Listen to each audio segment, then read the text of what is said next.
नमस्कार, मैं आपके साथ रितिका आर्या। आप देख रहे हैं ऑर्ज न्यूज लाइव। राष्ट्रीय मतदाता दिवस के अवसर पर लोकतंत्र को मजबूत करने की दिशा में एक अहम पहल की जा रही है। नेहरू युवा केंद्र उत्तर पश्चिम दिल्ली द्वारा भव्य मतदाता जागरूकता कार्यक्रम का आयोजन किया जा रहा है। नेहरू युवा केंद्र उत्तर पश्चिम दिल्ली, जो कि युवा कार्य एवं खेल मंत्रालय भारत सरकार के अंतर्गत एक स्वायत्त संस्था है। राष्ट्रीय मतदाता दिवस के अवसर पर मेरा युवा भारत कार्यक्रम के तहत दिनांक 28 जनवरी 2026 को एक भव्य पदयात्रा एवं साइकिल रैली का आयोजन कर रहा है। यह पदयात्रा BNC ब्लॉक सुल्तानपुरी से काली माता मंदिर सुल्तानपुरी तक आयोजित की जाएगी और फिर वापसी के साथ कार्यक्रम का समापन होगा। यह कार्यक्रम उप निदेशक डॉक्टर M अजीम अंसारी के नेतृत्व में संपन्न होगा। कार्यक्रम की थीम है मेरा भारत मेरा वोट। इस आयोजन का मुख्य उद्देश्य है युवाओं, विशेषकर पहली बार मतदान करने वाले मतदाताओं को जागरूक करना, लोकतांत्रिक प्रक्रिया में भागीदारी बढ़ाना, मतदान और मतदाता पंजीकरण के प्रति संवेदनशीलता विकसित करना।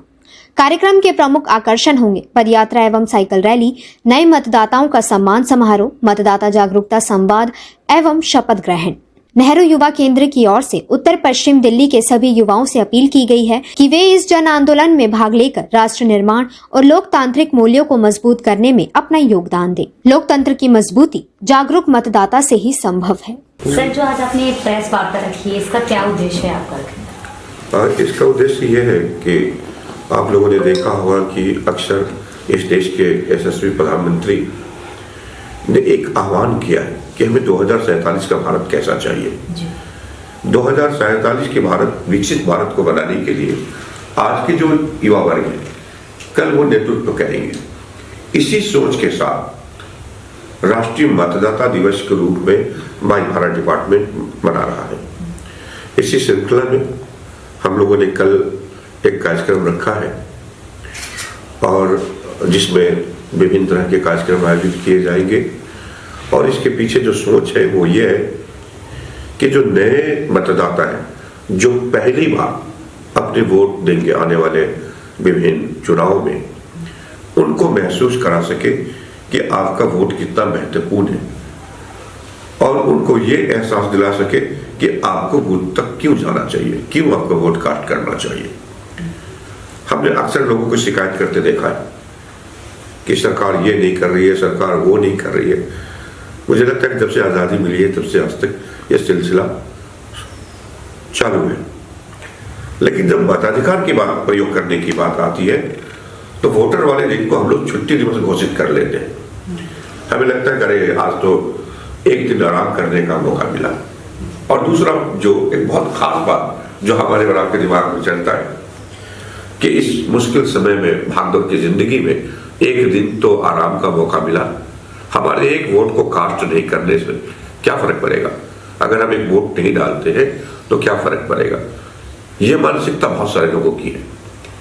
तभी तो आपने देखा होगा कि जहां 100% वोट होना चाहिए, हमारा रेशियो होता है 52%, 55%, 60%, 65%, मैक्सिमम 68 और 70। इतनी अवेयरनेस के बाद, बहुत सारे स्वीप एक्टिविटीज करने के बाद, सरकार की बहुत सारे प्रयास के बाद, हम ये नहीं कहते हैं कि आप फलाना पार्टी को वोट कीजिए, आप फलाने व्यक्ति को वोट कीजिए। हम सिर्फ ये कहते हैं कि आप वोट कीजिए जो भी आपका पसंदीदा कैंडिडेट हो, जिससे आपको लगता है कि वो आपके लिए कल एक अच्छा राष्ट्र का निर्माण कर सकता है, आप उसको वोट कीजिए। आप उसको वोट कीजिए जो आपकी समस्याओं को दूर कर सकता है। क्या लगता है सर, जब एक युवा एक फर्स्ट टाइम जो है किसी को वोट देता है तो उसके माइंड में क्या चलता है, क्या सोचकर वो वोट देते हैं कि हमें ऐसी सरकार मिलनी चाहिए या कुछ जो चीजें रह गई हैं वो हमारे देश में होनी चाहिए? बिल्कुल, मुझे लगता है कि युवाओं की जो पहली प्राथमिकता होती है जब हम युवा वर्ग में होते हैं, वो एक ऐसी आयु है जहाँ हम बहुत सारे सपने देखते हैं। हमारी दुनिया बहुत बड़ी होती है। वह हमारी पहली प्राथमिकता होती है कि हमारा भविष्य कैसा है, हम क्या करेंगे, क्या हमें नौकरी मिलेगी, क्या सरकार हमारे लिए रोजगार के अवसर उपलब्ध कराएगी, क्या उसके बाद जब हम पेरेंट्स बनेंगे तो उसके बाद हमारे बच्चों का क्या होगा, उनका भविष्य कैसे सुरक्षित रहेगा। ये 2-3 मूल बातें हैं जो युवाओं के दिमाग में होता है। वोट देना सर कितना जरूरी होता है? कुछ लोग अभी भी ऐसे होते हैं कि वो 18 साल से वर्ष के ज्यादा हो जाते हैं लेकिन वो वोट नहीं देते हैं, तो उनके लिए आप क्या कहेंगे जो वोट नहीं देते हैं? क्योंकि कुछ लोगों को ऐसा लगता है कि वोट हम देते भी हैं तब भी हमें अच्छी सरकार नहीं मिल रही, जो कुछ हमें मिलना चाहिए, जो संविधान में जैसे अभी जो चलना चाहिए वो हमें नहीं मिल रही। कई जगह पानी की समस्या है, कई जगह घर तोड़े जा रहे हैं। अभी भी कुछ लोग जो है जब जीत गई बीजेपी तो उससे सहमत नहीं है। तो कुछ लोगों के माइंड में ऐसा है कि हम वोट भी देते जब भी हमारे कुछ होने वाला नहीं है तो वोट नहीं देते। उनके लिए क्या करेंगे आप और कितना अनिवार्य है? आपका पहला सवाल बहुत खूबसूरत है कि हमें वोट क्यों करना चाहिए और वोट करना कितना जरूरी है। मुझे लगता है कि दैनिक जीवन में जितना हमारा खाना पीना, सोना, उठना, बैठना, कपड़े पहनना जरूरी है, उतना ही वोट करना भी जरूरी है। अगर हम वोट नहीं करते हैं तो हम इस पोजीशंस में नहीं होते हैं नैतिक तौर पर कि हम किसी के बारे में शिकायत कर सके कि ये सरकार अच्छी नहीं है, ये जनप्रतिनिधि अच्छा नहीं है, ये एमपी अच्छे नहीं है, ये पार्षद अच्छे नहीं है, ये एमएलए अच्छे नहीं है। मैं कहता हूं कि जिसमें हमारी भूमिका ही नहीं होगी उसके लिए क्या हमारा नैतिक कर्तव्य कि हम उसका शिकायत करें। इसलिए वोट करना इसलिए आवश्यक है कि हम जिस जनप्रतिनिधि को चुनते हैं और हमारी इच्छाओं के अनुरूप नहीं है तो हम उससे शिकायत कर सके, हम उससे कह सके कि भाई हमने तो आपको वोट दिया था ये सोचकर, लेकिन हमारी आकांक्षाएं पूरी नहीं हो रही है, इसलिए जरूरी है। कल से जो पदयात्रा निकाली जाएगी उसमें क्या कुछ होने वाला है? उसमें जो पहली बार जो वोटर होंगे उन वोटरों को हम सम्मान करेंगे और जो सवाल आपने पूछा है वो सवाल उनके मन में हम दोहराएंगे कि आप 18 वर्ष की आयु को होने जा रहे हैं, आप 18 वर्ष की आयु को हो गए हैं, आप वोट कास्ट करें, वोट कास्ट करके अपने मन के मुताबिक सरकार को चुने। उन्हें प्रोत्साहित करने के लिए जो नए वोटर हैं उनको हम फैसिलिटेट भी करेंगे, उनको सम्मान भी करेंगे और उनको एहसास दिलाएंगे कि आपका एक वोट इस राष्ट्र के लिए मजबूत करने में बहुत सहायक है। और इसके कई अलग अलग रंग होंगे। हम कुछ क्विज कंपटीशन के माध्यम से, ऐसे कंपटीशन के माध्यम से, खेलकूद के माध्यम से, कल तो एक सिंबॉलिक होगा, ये सिलसिला हमारा रुकेगा नहीं। हम लोगों ने पहले भी बहुत सारा काम किया है। कल राष्ट्रीय मतदाता दिवस के अवसर पर जो एक श्रृंखलाबद्ध कार्यक्रम हमारा हो रहा है उसी कड़ी में उत्तर पश्चिम जिला के माई भारत का जो ये डिपार्टमेंट है कल ये प्रोग्राम को आयोजित करेंगे। सर, जो हमारी नई पीढ़ी है, जो युवा 18 साल पे पहुंचती है कि सर वो वोट देनी जाती है, लेकिन आजकल है ना कहती है वोट क्या रखा है, वोट पे क्या ऐसा रखा है कि वोट देने से क्या होगा। क्योंकि उनके मन में इस तरह का सवाल आ गया है कि भैया आजकल काम तो हो नहीं रहे हैं, अरे जिस दिन काम होने लगे तब शायद हम आगे बढ़े, ये सवाल। और जब वोट आती है तो कोई ना कोई तो सर ऐसे है कि बाहर चले जाते हैं घूमने के लिए कि अपना वोट है, आज वोट डालना नहीं, हम बाहर जा रहे हैं, आउट ऑफ स्टेशन चले जाते हैं, हमने वोट नहीं डाला। ऐसे भी पॉइंट्स आते हैं सर सामने। आप बिल्कुल ठीक आप सवाल उठा रहे हैं। मैं आपसे ये कहता हूं कि आप एक बिल्डिंग का निर्माण कर रहे हैं और उस बिल्डिंग के निर्माण के दौरान आपकी कोई भूमिका नहीं होती है। आप एक सामुदायिक भवन बनाते हैं, समाज के अन्य लोग मिलकर बनाते हैं, आपकी कोई भूमिका नहीं, आप उसका विरोध करते हैं, तो क्या आप नैतिक तौर पर हकदार हैं कि आप उसका कल लाभ ले सकें? मैं तो ये कह रहा हूं कि आपके पास नोटा का भी विकल्प है आज के दौर में। अगर आपको लगता है कि ये 5 जो लोग जनप्रतिनिधि के रूप में खड़े हैं इनमें से कोई अच्छा नहीं है, आपके पास एक विकल्प है। आप नोटा दबाइए, आप सरकार को एहसास दिलाइए, पार्टियों को एहसास दिलाइए कि नहीं, आपने जो कैंडिडेट दिया वो ठीक नहीं है, इसलिए हम नोटा का इस्तेमाल कर रहे हैं। लेकिन जब आप प्रयास ही नहीं करेंगे, आप उसमें भूमिका ही नहीं निभाएंगे, तो आप अपेक्षा क्यों करते हैं? आप अपेक्षा तभी करेंगे जब आपकी भूमिका हो, और भूमिका किस रूप में होगी? वोट के रूप में होगी। आप वोट देके शिकायत करें। और जहां तक शिकायत की बात है, देखिए हमारा राष्ट्र बहुत विशाल है, जहां विभिन्न संस्कृतियां, विभिन्न धर्म, विभिन्न जातियां, मजहबें, उपजातियां, विभिन्न भाषाएं बोली जाती है। सभी का रहन सहन खान पान भी अलग अलग है। आप नॉर्थ ईस्ट के इलाके में जाए तो बिल्कुल आपसे अलग खान पान की व्यवस्था है, उनके पहनावा अलग है। आप बंगाल में चले जाए, आप बिहार के, आपने अगर आप लोग होंगे उस दिन प्रोग्राम में तो आपने झिझिया का देखा होगा एक दृश्य। तो ये जो हमारी समानताएं है ये वोट के माध्यम से ही हमें जोड़ के रखती है। क्या लगता है सर, कल जब आप पदयात्रा निकालेंगे तो उससे युवाओं पे कितना जो है असर पड़ने वाला है? कितना जो है वो जागरूक होंगे इस मैं बात तो बहुत पॉजिटिव आदमी हूँ अपनी पर्सनल लाइफ में, और 34-35 साल की सर्विस में मैंने देखा भी है कि अगर कोई काम अपनी ईमानदारी से करते हैं, उनको महसूस कराते हैं कि वोट देना क्यों आवश्यक है, तो उसका रिजल्ट भी अच्छा मिलेगा। मैं तो बहुत सकारात्मक सोच का व्यक्ति हूँ। मुझे हमेशा आधा ग्लास, ये मुझे खाली नहीं दिख रहा है, मुझे इतना भरा हुआ दिख रहा है, तो मैं तो इस सोच के साथ काम करता हूँ। और मैं उम्मीद कर सकता हूँ कि आने वाले दिनों में जो भी इलेक्शन होंगे, चाहे वो MCD का हो, विधानसभा का हो, लोकसभा का हो, या पंचायत और ग्रामीण स्तर पर जो दूसरे इलेक्शन होते हैं, युवा वोट करेंगे और वोट करके फिर अपनी आकांक्षाओं को पूरा करेंगे। यात्रा सर कहाँ से स्टार्ट होने वाली है और कहाँ मतलब तक जाएगी ये यात्रा? यात्रा के लिए जो थोड़ा जल्दी में हम लोगों ने प्रोग्राम शुरू किया है, अब BNC ब्लॉक है सुल्तानपुरी, वहां से हम लोग शुरू करेंगे और हनुमान मंदिर तक ले जाएंगे। अगर परिस्थितियां ठीक रही, बारिश वारिश नहीं हुई, तो इसको और थोड़ा लंबा भी करेंगे। टाइमिंग क्या रहने वाली है सर? शाम को 4 बजे, क्योंकि हम स्कूल के बच्चों को इसमें जोड़ना चाहते हैं। अच्छा, स्कूल के बच्चे भी इसमें? हाँ, जो 18 साल के हो गए हैं या जो 18 साल के होने जा रहे हैं, क्योंकि सबसे ज्यादा हमारा टारगेट है नहीं पड़े। सर एक सवाल है कि सर जिस तरह आजकल युवा है जो 18 या मैं उससे थोड़ा सा प्लस करूं, वो सर पॉलिटिक्स से थोड़ा भाग रहा है। अगर देखा जाए तो आज पॉलिटिक्स एक ऐसी एक राजनीति इतनी नीचे गिर चुकी है जिसके कारण है सर उठना लोगों के लिए मुश्किल है। जो युवा जो सोच है उस सोच को एक पॉजिटिव, जैसे आप बता रहे हैं पॉजिटिव में रहे हैं, लेकिन पॉलिटिक्स पे या वोट देने में उनका वो परफेक्ट है ना, वो काम नहीं हो पाता है सर। बिल्कुल ठीक है।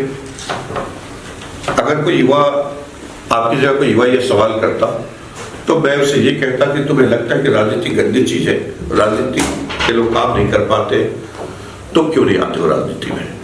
तुम आके उस जगह के लोग उस लायक बनो। आपको कोशिश तो करनी होगी ना। हम शिकायत तभी कर सकते हैं जब हम खुद सक्षम हो। हम ईमानदारी की पाठ तभी पढ़ा सकते हैं जब पहले हम ईमानदार हो।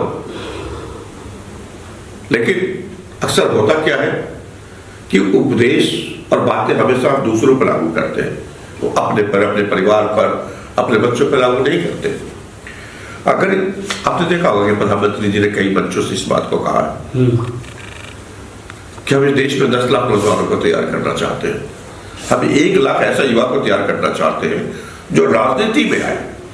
अब बड़ी खुशी की बात है कि बहुत सारी पार्टियां ऐसी हैं जो नौजवानों को मौका दे रही है। आप देखें, दिल्ली विधानसभा में देखें कितने लोग नौजवान जीत कर आए हैं विभिन्न पार्टियों से।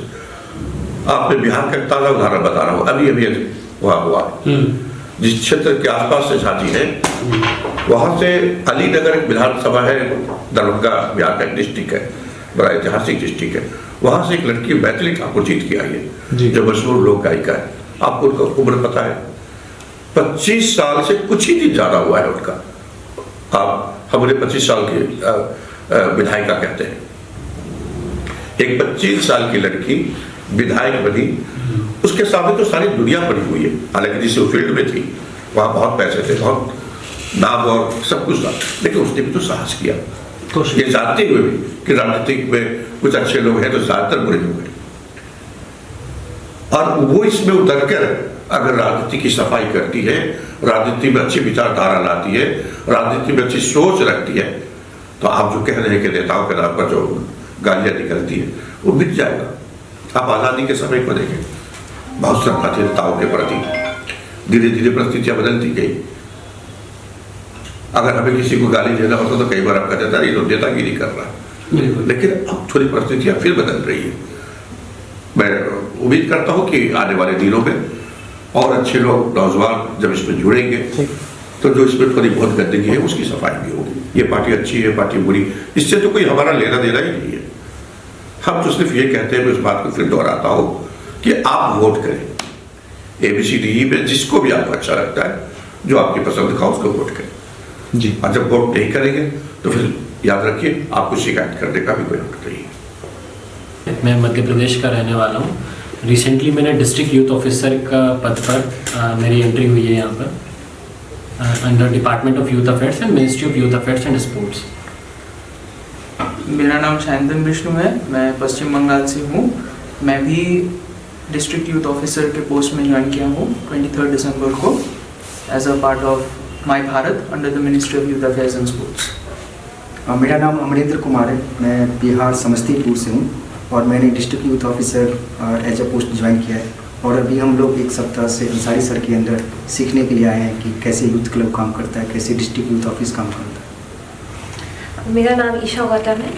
मैंने भी अभी डिस्ट्रिक्ट यूथ ऑफिसर की जो पोजीशन है उसको अभी रिसेंटली ज्वाइन किया है और हम लोग पिछले कुछ दिनों से सर के साथ अटैच्ड हैं कि सीखने के लिए कि कैसे एक DYO काम करता है और उनके क्या रोल्स और फंक्शंस होते हैं। सर के साथ आप इतना मतलब आए हैं, ट्रेनिंग ले रहे हैं, Yes, ma'am. क्या कुछ सीखने को मिला सर से, कैसे एक्सपीरियंस रहा? मैम अभी हम लोग का सर से इंटरेक्शन जो है वो अभी 2 दिन पहले ही पहली बार हुआ था और सर ने हम लोग को बहुत सारी चीज़ें बताई कि कैसे एक DYO काम करता है, कैसे सबसे ज़्यादा इम्पोर्टेंट रोल है डिस्ट्रिक्ट एडमिनिस्ट्रेशन का, क्योंकि जो DYO है उसका सारा काम एडमिनिस्ट्रेशन के थ्रू ही मोस्टली होता है। तो सर ने हम लोग को वो सारी चीज़ें बताई और आज सर ने हम लोग को एक यूथ क्लब में भेजा था ताकि हम लोग और जान पाए कि कैसे यूथ क्लब ऑर्गेनाइज होते हैं और कैसे DYO जो है वो कोऑर्डिनेट करता है ताकि एक्टिविटीज़ जो भी है माई भारत ऑर्गेनाइजेशन की वो सारी अच्छे से हो पाए। तो ये जैसे कि आप लोगों को यहाँ पर आज मौका मिला है ट्रेनिंग लेने का, जो भी इसकी प्रैक्टिस कर रहे हैं उनके लिए क्या संदेश देना चाहेंगे आप? उनके लिए the only thing that we can tell is कि आसपास सब कुछ देखिए, सब कुछ ऑब्जर्व कीजिए और मोस्ट इम्पॉर्टेंटली ये समझने की कोशिश कीजिए कि हर छोटी से छोटी चीज़ एक एक्सपीरियंस है, एक लर्निंग है। Thank you so much.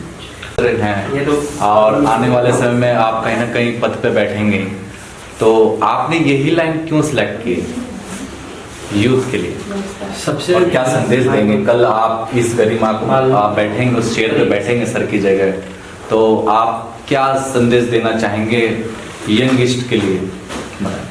सबसे पहला इस पोजीशन में हमें ये फ़ायदा है कि हम यूथ के साथ डायरेक्टली इंटरेक्ट कर सकते हैं जी। और उनके आने वाले भविष्य से रिलेटेड उनके साथ इंटरेक्ट कर सकते हैं और उनको गाइडेंस दे सकते हैं। जैसे कि आज भी हम यूथ क्लब में गए थे तो हमने सीखा कि कैसे छोटे छोटे हेल्प से यूथ को आगे पढ़ाई के तरीके से वोकेशनल ट्रेनिंग हो गई, मोबाइल रिपेयरिंग कोर्सेज हो गए एंड उनका स्पोर्ट्स में आगे और नेशन बिल्डिंग एक्टिविटीज़ में उनका जो पार्टिसिपेशन है वो बढ़ाया जा सके।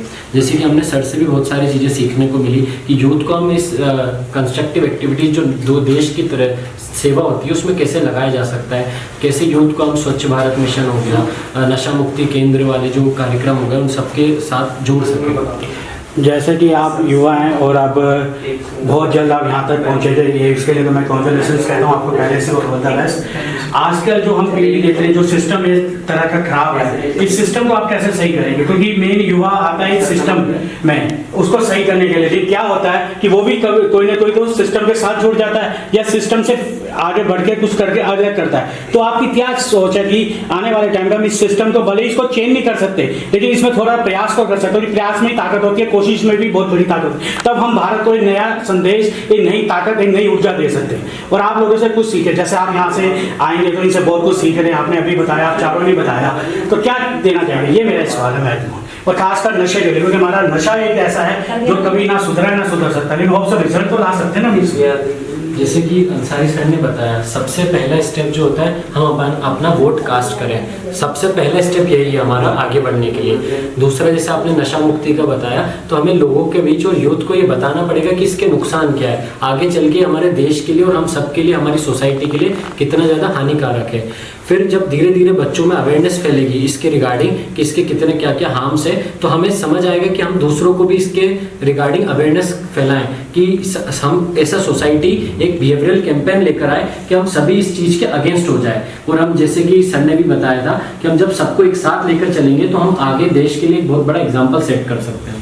अभी यहीं पे जो यूथ क्लब है जो हमारे, वो उनका बहुत इंपॉर्टेंट रोल है इन सब चीज़ों में सर, क्योंकि ग्रास रूट लेवल पे क्या चीज़ें हो रही हैं, क्या एक्टिविटीज़ हैं, क्या प्रोग्राम्स हैं, उनको कंडक्ट करने में उनका बहुत इंपॉर्टेंट रोल है सर। वो सर भी हम लोग को यही बता रहे थे कि कैसे वो अवेयरनेस फैलाने में भी अपना वो कर रहे हैं, योगदान दे रहे हैं। तो ये, और मैं अपना एग्जांपल दूंगा। हाँ जी। कि मैंने सबसे पहला वोट दिया था 18 साल 6 महीने का सही था मैं। अच्छा। पंचायत में सबसे पहला वोट दिया था मैंने। मैं उस टाइम अपने घर से बाहर था, बाहर पढ़ाई करता था, बट मेरी मम्मी ने बुलाया, मैंने वोट रजिस्टर करवाया अपना और मैंने वोट दिया।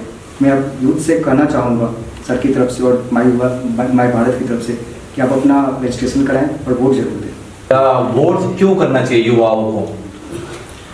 सबसे पहला कि जिनका पहला जो है वोट है, उन क्या संदेश देना चाहेंगे मीडिया के माध्यम से? ये हमारा सिटीजन होने का सबसे पहला प्रूफ ये कि हम देश के प्रति वोट दें और हम जो अपना देश जैसे चलता है उसको डिसाइड करें कौन चलाएंगे। और हमारा जो रोल है वो सिर्फ वोट देके खत्म नहीं होता है, वोट पहला स्टेप है। आगे जाके अगर हम बाकी जो सिविल सोसाइटी वाली एक्टिविटीज़ है, देश की तरफ जो भी वेलफेयर एक्टिविटीज़ है, कि जो हमारा पिछड़ा वर्ग है, वल्नरेबल सेक्शंस है, उनका हम स्टेटस बढ़ाएं, विमेन एम्पावरमेंट की तरफ काम करें, यूथ को हम अच्छी शिक्षा दें, यूथ को देश के प्रति पेट्रोटिक वैल्यूज को बढ़ावा दें। क्या भारत को में कानून सख्त होना चाहिए? क्योंकि कानून में बहुत सी चीज़ें हैं जो बहुत ही नीचे है। क्योंकि कानून में जब हम कुछ भी ऐसी चीज़ें देखते हैं तो वहाँ जब कानून के घर में कोर्ट पे आता है तो वो उतना नहीं हो पाता और रिजल्ट है। क्या भारत के कानून को चेंज होना चाहिए थोड़ा सा? सिर्फ भारत का जो कानून है 1950 से लेके जब से हमारा संविधान अडॉप्ट किया था हमने, उससे बहुत सारे चेंजेस आ चुके हैं एंड अभी भी चेंजेस आ रहे हैं। तो हम हमारा कॉन्स्टिट्यूशन जैसे हम मानते हैं कि एक लिविंग डॉक्यूमेंट है, तो पैरेलली चेंजेस बहुत सारे आ रहे हैं एंड धीरे धीरे हमारे चेंजेस और बढ़ते जाएंगे और एक पॉजिटिव वे में हमारा जो क्रिमिनल जस्टिस सिस्टम है उसमें बहुत सारे रिफॉर्म्स आएंगे। मैं अगर बात करूँ तो मैं ज़्यादातर सर मैं बलात्कार के ऊपर, बहुत रेपिस के ऊपर करता हूँ, उसमें कानून में इतना नहीं हुआ जितना होना चाहिए। मेरा ये सबसे बड़ा महत्वपूर्ण सवाल आपसे। तो आपकी क्या राय रहेगी कि इसके ऊपर आप क्या कहना चाहेंगे? सबसे पहले मुझे लगता है कि जो सरकार है और जो कानून है वो अपनी जगह ठीक है और काम भी कर रहा है, पर हमें ऐसा सिटीजन हम सबको अवेयर होना पड़ेगा कि हम हमारे बच्चों को शुरू से ही ऐसी शिक्षा दें कि वो नारी का सम्मान करना सीखें शुरू से ही। अगर हम ग्रास रूट्स लेवल पे वैल्यू एजुकेशन प्रोवाइड करेंगे तो जो क्राइम्स होते हैं वुमेन के अगेंस्ट वो वहीं से कम होने लग जाएंगे और साथ के साथ जो लीगल लॉज का एनफोर्समेंट भी बहुत अच्छा होने लगेगा। ऐसी ही खबरों से जुड़े रहने के लिए हमारे चैनल को लाइक करें, शेयर करें और सब्सक्राइब करें। साथ ही साथ बेल आइकन जरूर दबाएं।